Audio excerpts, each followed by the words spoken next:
70대 99%가 인생을 살면서 가장 후회하는 것 10가지.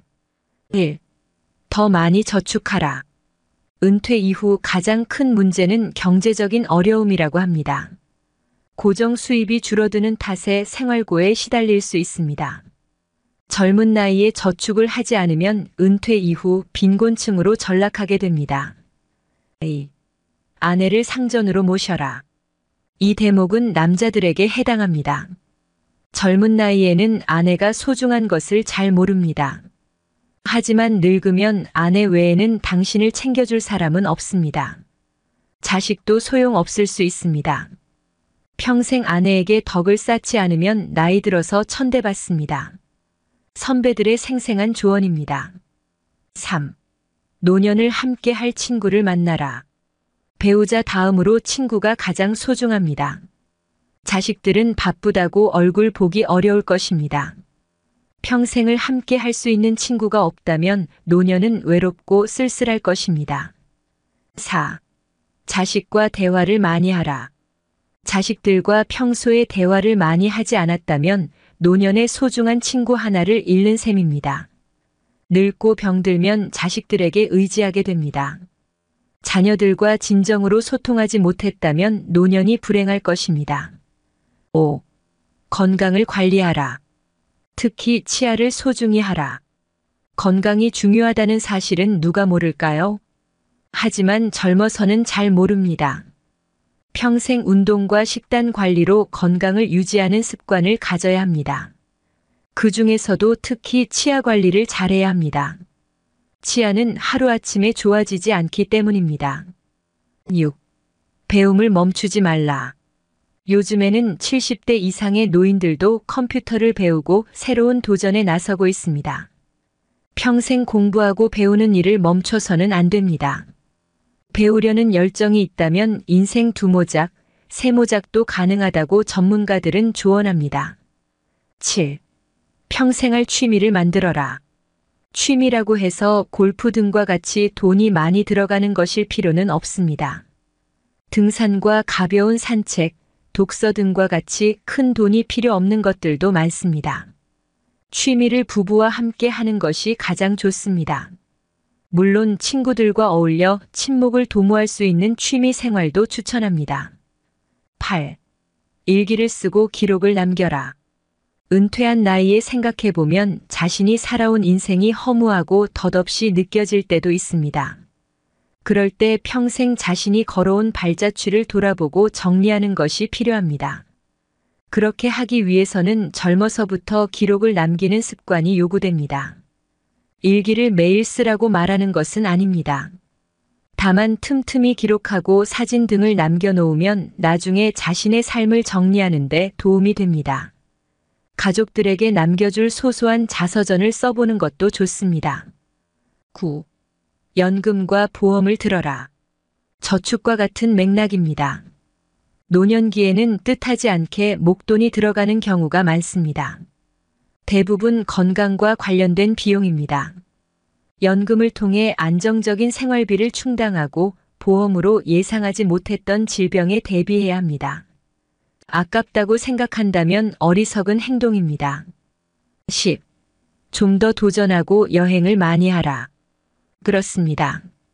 평생 살아오면서 가장 후회하는 것 중 하나가 도전을 하지 않았던 사실이라고 답했습니다.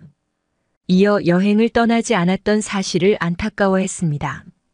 자식 키우고 회사 일을 하느라 여유가 없었을 것입니다. 그래도 다른 돈을 아껴서 여행을 떠나라고 선배들은 조언합니다. 자식들 과외 하나 줄이고 그 돈으로 여행을 즐기세요. 노년을 보는 시각. 일반적으로 전통사회에서 노년은 지혜의 상징이었다. 전통사회에서 삶의 기술과 지혜는 사람과 사람의 관계에 의해 이루어지기에 일평생 다양한 경험과 지혜가 축적된 노인은 지혜의 보고이자 기술의 원천이기에 극진히 대우받았다. 그 때문에 동서양을 막론하고 전통사회에서는 노인을 존경의 대상으로 바라보았다.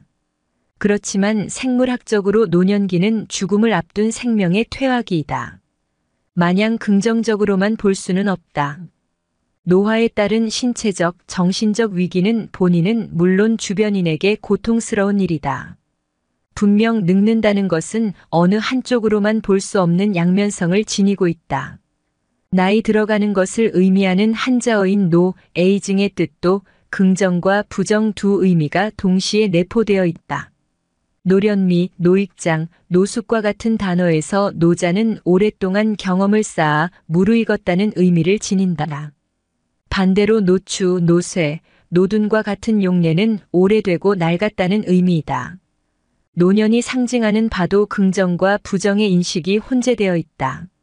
실제 일상생활에서 노년의 존재, 노년의 역할과 인식, 노년의 삶의 형태 등은 매우 다양하고 질적인 편차도 크다. 나이 들면서 노화에 따른 부정적인 현상들, 예를 들어 신체적 쇠락과 질병, 사회적인 고립과 무력감, 삶의 허무감 등은 정도의 차이일 뿐 누구에게나 닥치는 공통적인 숙명이다. 그럼에도 누구는 노년기에 더 알찬 인생을 살고 건강하게 장수하는 반면 누구는 꽃다운 60대에 요절하거나 고통과 신음 속에서 죽음만을 기다리는 경우를 흔히 볼 수 있다.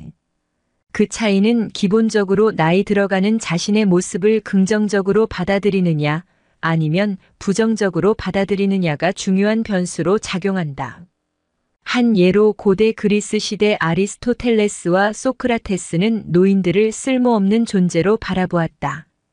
반면에 플라톤은 지혜의 보고인 노인들이 일정한 사회적 역할을 할 수 있는 것으로 바라보았다. 플라톤은 그의 책 국가에서 그리스 신화에서 위대한 사냥꾼으로 알려진 케팔로스의 입을 빌려 소크라테스의 부정적인 노년인식을 비판하였다. 소크라테스가 자기가 늙어 가족에게 무시당한다고 불평하면서 그 이유가 모두 늙었기 때문이라고 하자 플라톤은 나이 탓이 아니라 성격 때문이라고 하면서 다음과 같이 말하였다. 소크라테스 선생, 사람 됨됨이가 반듯하고 스스로 만족할 줄 알면 늙어가는 것도 가벼운 짐에 불과하다오. 지적은 올바르다. 소크라테스처럼 나이 들면서 겪게 되는 것을 부정적으로 바라보고 나이 탓을 하게 되면 온통 불평불만뿐이다. 나이 들어가는 자기 존재 가치도 발견할 수 없게 된다. 반대로 나이 듦을 바라보는 관점을 바꾸면 나이 들면서 겪게 되는 변화와 증상들을 전혀 다른 의미로 받아들일 수 있다. 한 발 뒤로 물러나 나이 들어가는 자기 자신을 바라보자. 과연 나 자신은 나이 듦을 어떻게 보고 있는지,